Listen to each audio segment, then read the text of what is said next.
Every child in the world today learns something that did not exist for most of human history. Without it, no computers, no satellites, no modern hospitals, no tall buildings. That one idea was born in India, inside one empire, in one single century. The year is 320 century. A young king named Chandragupta I marries a princess from the Lichavi clan.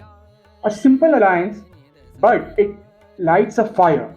For the next 230 years, the Gupta Empire spreads across northern India. But this is not a war story. Every empire fights wars. This is about what these people did when the swords were put away. In 499 century, a 23-year-old boy named Aryabhatta sits in Patna, then called Kusumapura, and writes a book. He works out the value of pi, corrects to four decimal places, no calculator, no computer, just his pure mind. And then he goes further. He tells his society, a deeply religious one, that the earth spins on its own axis, that a solar eclipse is just a shadow, not a demon, not a curse, just a shadow.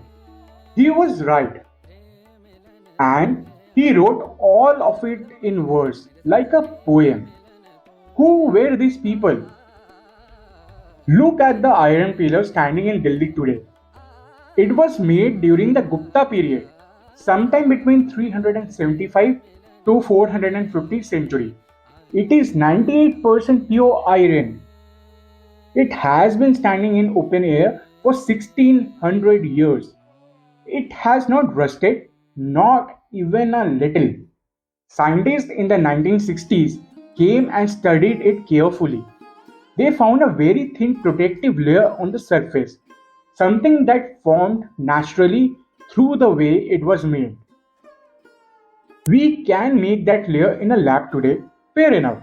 But the Gupta craftsmen made it by hand, by fire, by feel. Europe could not match the quality of iron until the 1800s. At the same time, a physician named Sushruta was writing. His work describes more than 300 surgical procedures. He writes about reconstructing a nose, cutting a flap of skin from the cheek, shaping it, stitching it with tools, with herbs for pain. That is called rhinoplasty, plastic surgery in ancient India. It was used to be called during ancient India.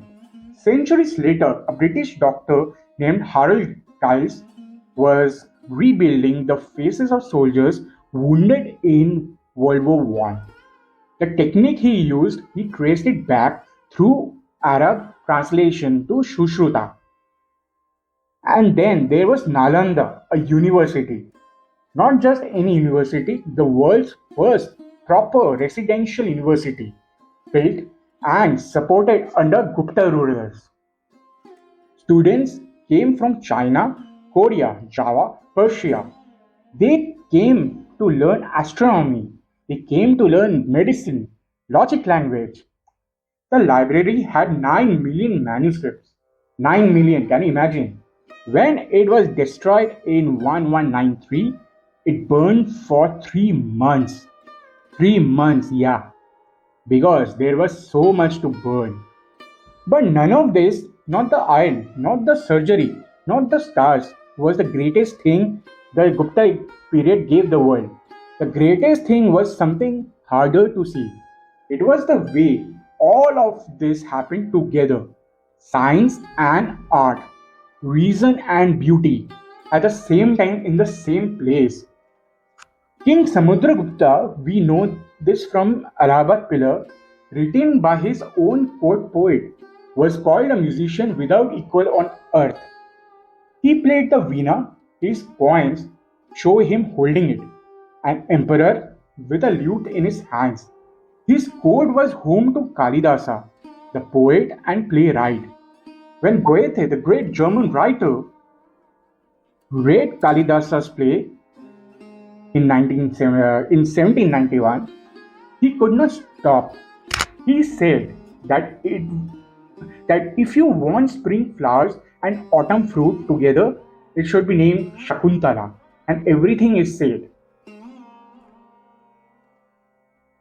Now, the number system we all use today, the digits 0 through 9, the idea that the position of number changes its value, the 0, all of this was shaped and carried forward in the Gupta period. Arab scholars picked it up, they called it Hindu method. When it reached Europe, scholars wrote the word algorithmus from the name of Arab mathematician who brought it to West. From algorithms, we get the word algorithm. Every search result, every app, every map on your phone today runs on algorithms, which carry quietly inside them the thinking of a 5th century Indian mathematician sitting alone in Patna. The Gupta Empire fell around 550 century. Invasion from Central Asia broke it apart slowly. The cities emptied, the universities closed, the kings were forgotten. But the Iron Pillar is still standing, still clean, still straight. Because some things, if they are made with enough care, do not wear away. Zero is no nothing, it never was. It is where everything begins.